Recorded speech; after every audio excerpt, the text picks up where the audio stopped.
यह कहानी एक कुंवारी लड़की और एक कुत्ते की है। लड़की ने कुत्ते से अपने अंदर की प्यास बुझाती है और संभोग के कारण कुत्ते से आदमी कैसे बन जाता है। तो दोस्तों, कहानी बहुत ही जबरदस्त होने वाला है। इस कहानी को पूरा और लास्ट तक जरूर सुनिएगा। चलिए फिर कहानी को शुरू करते हैं। बहुत समय पहले की बात है। विजयगढ़ नामक एक भव्य और समृद्ध राज्य हुआ करता था। यहाँ के राजा चंद्रसेन अपनी वीरता और न्यायप्रियता के लिए प्रसिद्ध थे। उनके दो पुत्र थे, राजकुमार आर्यन और राजकुमार विक्रांत। दोनों ही अत्यंत पराक्रमी और बुद्धिमान थे, लेकिन विक्रांत को प्रकृति, पशु पक्षियों और अज्ञात रहस्यों की खोज में गहरी रुचि थी। उसकी इस विशेषता ने उसे एक ऐसी यात्रा पर भेज दिया जिसने उसके भाग्य को हमेशा के लिए बदल दिया। विजयगढ़ का राजकुमार विक्रांत अपनी वीरता और सुंदरता के लिए प्रसिद्ध था। एक दिन जब वह अपने सैनिकों के साथ जंगल में शिकार पर निकला, तो अचानक उसकी नजर एक रहस्यमयी स्त्री पर पड़ी। घने वृक्षों के बीच खड़ी वह स्त्री किसी स्वप्न से कम नहीं लग रही थी। उसकी आंखें गहरी और सम्मोहक कातिल अदाओं के साथ, उसके केश रात के अंधकार से भी अधिक काले थे और उसका रूप अनजाने आकर्षण से भरा था। जैसे ही विक्रांत ने उसे देखा, एक अनजानी लहर उसके हृदय में दौड़ गई। वह स्त्री मायाविनी थी, एक जादूगरनी जो अपनी सुंदरता और रहस्यमयी शक्तियों के लिए जानी जाती थी। उसने विक्रांत की ओर देखा और हल्की मुस्कान बिखेरते हुए कहा, राजकुमार, तुम्हारी वीरता और सौंदर्य ने मुझे मोहित कर लिया है। यदि तुम मेरे साथ संभोग विलास करो तो मैं तुम्हें असीम शक्तियां और अमृतत्व दे सकती हूं। विक्रांत उसकी मोहक वाणी और अद्वितीय सौंदर्य से क्षण भर के लिए विचलित हुआ, लेकिन उसके अंतर्मन ने उसे सतर्क किया। वह जानता था कि यह आकर्षण केवल बाहरी था, इसकी गहराई में कोई अज्ञात षड्यंत्र छिपा था। उसने विनम्रता से उत्तर दिया, देवी, आपके प्रस्ताव के लिए धन्यवाद, परंतु मैं प्रेम को किसी शक्ति के बदले नहीं खरीद सकता। प्रेम केवल आत्मा का बंधन होता है, जिसे किसी लोभ या भय से बांधा नहीं जा सकता।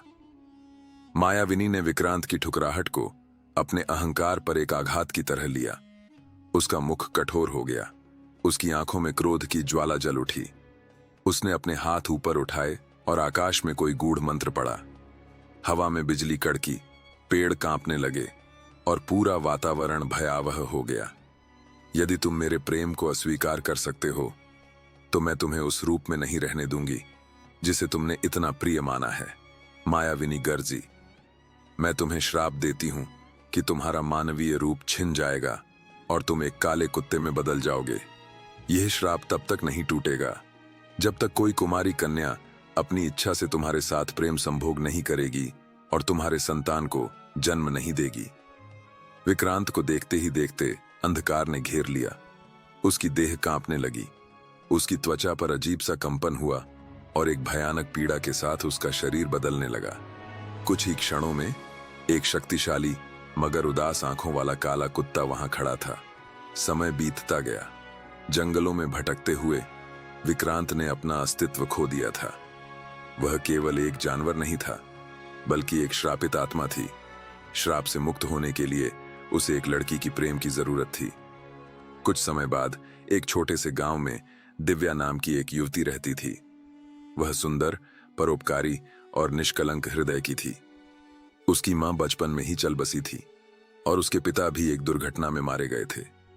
गांव के लोग उसे मनहूस मानते थे और उससे दूर रहते थे, लेकिन दिव्या को प्रकृति से विशेष लगाव था।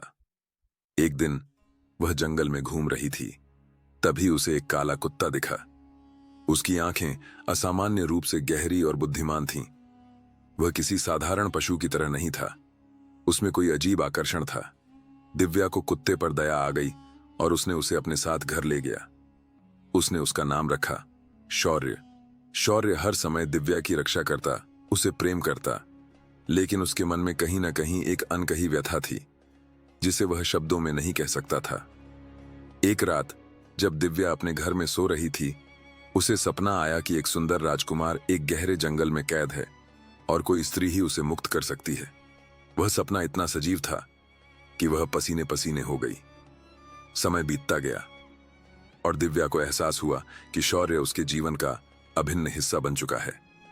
वह उसके बिना जीवन जीने की कल्पना भी नहीं कर सकती थी। एक रात जब वह अत्यधिक भावुक हो गई, उसने शौर्य को गले लगाया और दिव्या ने कुत्ते के साथ पूरी रात करती रही, जो उसने कभी सोचा भी नहीं था। उस रात के बाद दिव्या ने महसूस किया कि उसके शरीर में परिवर्तन हो रहा है।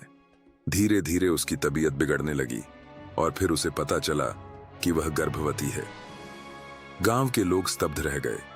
उन्होंने दिव्या को डायन कहकर उसका बहिष्कार कर दिया, लेकिन दिव्या जानती थी कि यह कोई श्राप नहीं, बल्कि किसी महान चमत्कार का संकेत था। दिव्या ने जंगल में शरण ली और वहीं अपने बच्चे को जन्म दिया। जैसे ही बालक का जन्म हुआ, हवाओं में एक चित्र ऊर्जा फैल गई और शौर्य के शरीर में कंपन होने लगा। उसका रूप बदलने लगा और कुछ ही क्षणों में वह एक सुंदर और शक्तिशाली योद्धा बन गया। वह विक्रांत था। उसने दिव्या को सारा सच बताया। मैं राजकुमार विक्रांत हूं।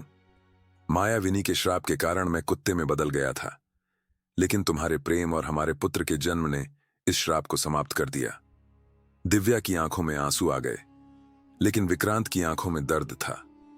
अब मेरा समय समाप्त हो गया है। मुझे इस संसार से जाना होगा, लेकिन हमारा पुत्र तुम्हारे साथ रहेगा। कुछ ही क्षणों में विक्रांत का शरीर पत्थर में बदल गया और फिर राख बनकर हवाओं में विलीन हो गया। दिव्या ने अपने पुत्र का नाम अर्जुन रखा। वह कोई साधारण बालक नहीं था, उसमें असाधारण शक्तियां थीं। वह पशुओं से बात कर सकता था, संकेत ले सकता था और भविष्य देख सकता था। जब अर्जुन 9 वर्ष का हुआ तो जंगल में अजीब घटनाएं घटने लगीं। दिव्या को लगा कि कोई अदृश्य शक्ति अर्जुन के पीछे पड़ी है। फिर एक रात बिजली कड़कने लगी और हवा में एक ठंडी हंसी गूंज उठी। तुम्हारा पुत्र अब मेरा है, दिव्या। वह मायाविनी थी। वह अब भी जीवित थी और अर्जुन को श्राप देने आई थी, लेकिन इस बार दिव्या ने अपने बेटे की रक्षा करने का निश्चय किया। अर्जुन अब केवल एक बालक नहीं था, उसके भीतर अपने पिता की शक्ति और अपनी मां के प्रेम का संगम था। अर्जुन और मायाविनी के बीच भीषण युद्ध हुआ। जंगल हिल उठा, पक्षी भयभीत होकर उड़ गए और हवा में बिजली कौंधने लगी। आखिरकार अर्जुन ने अपनी ऊर्जा से मायाविनी को जला दिया। वह चीखते हुए धुएं में बदल गई और हमेशा के लिए नष्ट हो गई। युद्ध की विभीषिका समाप्त हो चुकी थी। रणभूमि की धूल में पड़े अस्त्र शस्त्र अब मौन थे, लेकिन विजय की गूंज दूर दूर तक सुनाई दे रही थी। अर्जुन ने अपनी तलवार म्यान में रखी और अपने पिता की विरासत संभालने के लिए विजयगढ़ की ओर प्रस्थान किया। विजयगढ़, जो कभी युद्ध और अशांति से जूझ रहा था, अब शांति और समृद्धि का केंद्र बनने वाला था। अर्जुन ने वहां के सिंहासन पर बैठते ही यह संकल्प लिया कि वह केवल एक राजा नहीं, बल्कि न्याय, प्रेम और समर्पण का प्रतीक बनेगा।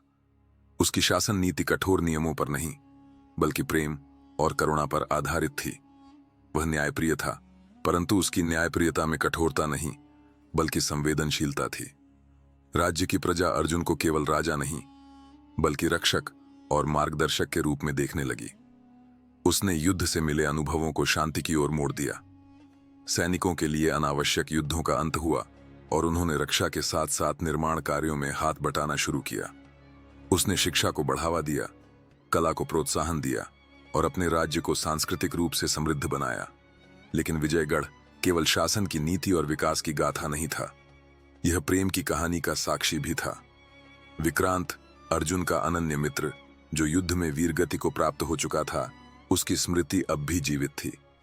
कहते हैं कि प्रेम कभी मरता नहीं, वह समय और मृत्यु से परे होता है।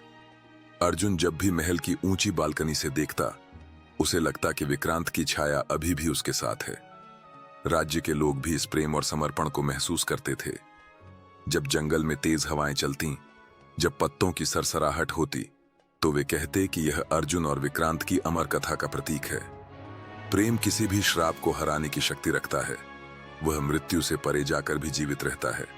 इस प्रकार अर्जुन के शासन में विजयगढ़ एक नए युग में प्रवेश कर गया। एक ऐसा युग जहां प्रेम, न्याय और वीरता ने एक साथ कदम बढ़ाए। इतिहास में अर्जुन का नाम केवल एक महान योद्धा के रूप में नहीं, बल्कि प्रेम और न्याय के अमर प्रतीक के रूप में दर्ज हो गया।